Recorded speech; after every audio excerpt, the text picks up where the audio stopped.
представляет. Популярные геймеры сражаются за звание лучшего. И только ты решаешь, кто победит. Следи, голосуй, выигрывай призы.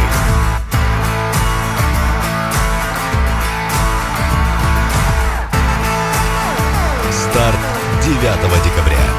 Битвы геймеров. Игра начинается. Всем привет, дорогие зрители, с вами Арсений Сеня Треноженко, и данный видеовлог посвящен квалификациям на мажор, ну а также будущему чемпионату мира. Собственно, мажору, который пройдет у нас в январе. Кстати, не смотрите на мой лоб, это нормально.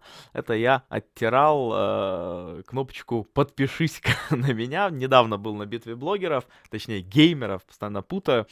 И там проиграл, в общем, челлендж. Ну и пришлось хной потом себе рисовать. Точнее, мне нарисовали, а я потом очень долго и нудно оттирал. И так вот вместе с лбом.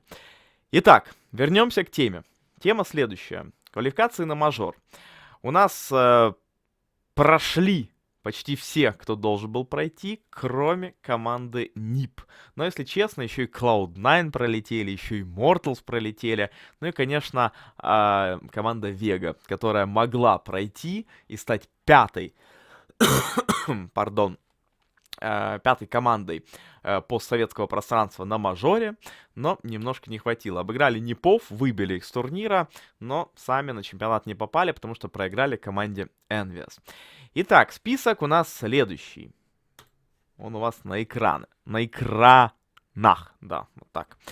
Это Godsend, FaZe, Optic, Dignitas, Mousesports, Envy, G2 и Hellraisers. Вот они, собственно, попали. Эти ребята все вылетели.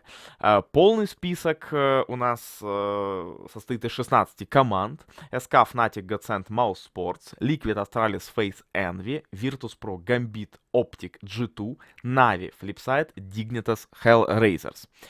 Я могу от себя сказать, что это, дорогие зрители, наверное, самый интересный и жесткий мажор, который нас ждет. Почему?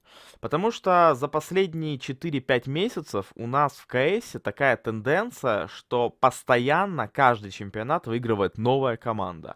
И, соответственно, из 16 команд, которые попали на мажор, по-моему, 8 или 9 коллективов, я уж там примерно, побеждали на чемпионатах. Кто-то скажет, что это хорошо, это интрига. Я же уже начал сомневаться немножко, а не рандомный ли наш с вами Counter-Strike? Не слишком ли он рандомен? Потому что, да, как бы это интересно, когда регулярно выигрывает кто-то новый, но с другой стороны, фактор удачи, когда он настолько сильно решает, это уже, не камильфо, как по мне. То есть, мне кажется, должен быть сильный лидер, там, 2-3, и, скажем так, они должны выезжать постоянно на скилле. А когда 9-10 команд выигрывает, тут действительно, мне кажется, уже чересчур рандом какой-то проявляется. Ну, может быть, будут фиксить, а может быть, наконец-то какие-нибудь СК победят, например, на мажоре. Хотя я сомневаюсь, потому что взяли Фокса непонятно зачем себе в команду.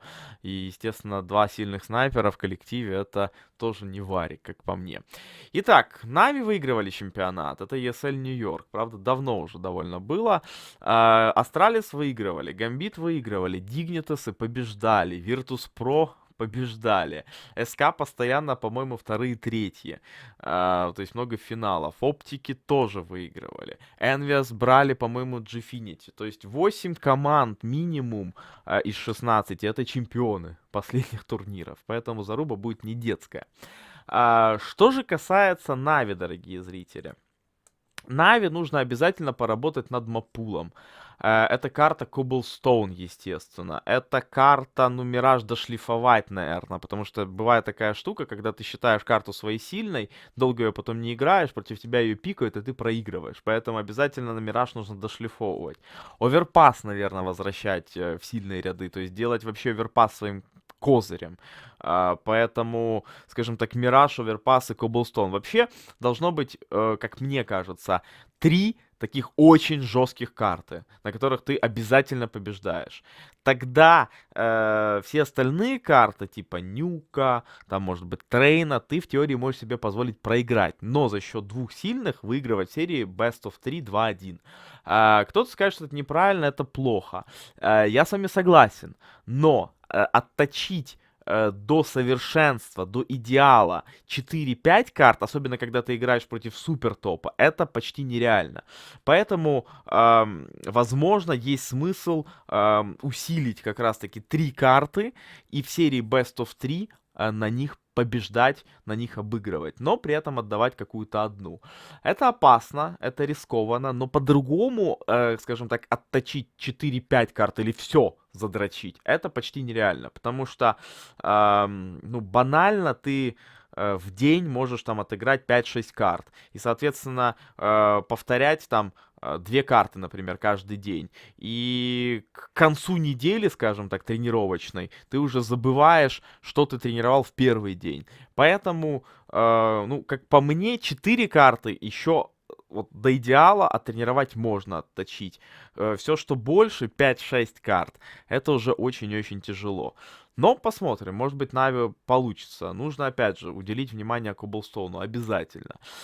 Плюс Нави, например, критикую часто сейчас за то, что они отдыхают. Но я, например, к вам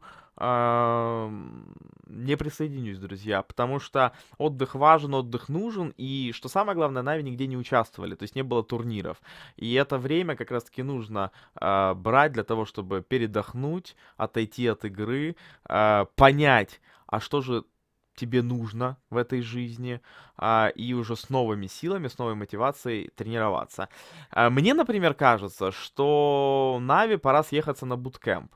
То есть сейчас они отдохнули, и тренироваться не по домам нужно, а реально приехать на базу в какой-то город и начать тренироваться. Потому что, например, команда Гамбит уже тренируется, уже на базе, у них уже все хорошо, и это правильно. Кстати, Гамбиты, чтобы вы понимали, например, DreamHack вообще не рассчитывали выиграть. Они ехали просто тренироваться, готовились к мажору, но при этом взяли и обыграли всех на DreamHack. И продолжают дальше тренироваться. То есть мотивация, есть заряд, и они идут, скажем так, к победе. Поэтому, возможно, пора и Нави отказаться от тренировок по интернету, а сесть, закрыться на буткемпе, как бы это тяжело и непривычно не было, потому что давно, наверняка, больших у них буткемпов не было, а сесть и тренироваться. Потому что вот когда-то давно, когда я еще играл, мы вот много жили вместе, мы много тренировались. Это было, с одной стороны, очень интересно, с другой стороны, тяжело.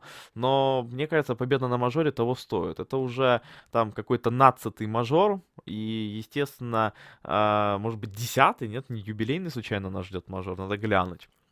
Потому что уже 3-4 года идут мажоры, и в каждом году по 3 мажора. Поэтому, возможно, это как раз или 9-й, или 10-й, или 11-й мажор, я думаю, плюс-минус. Ну и пора побеждать. Дави говно, только победа. До новых встреч, с вами был Арсений Сеня Треноженко. Пока-пока.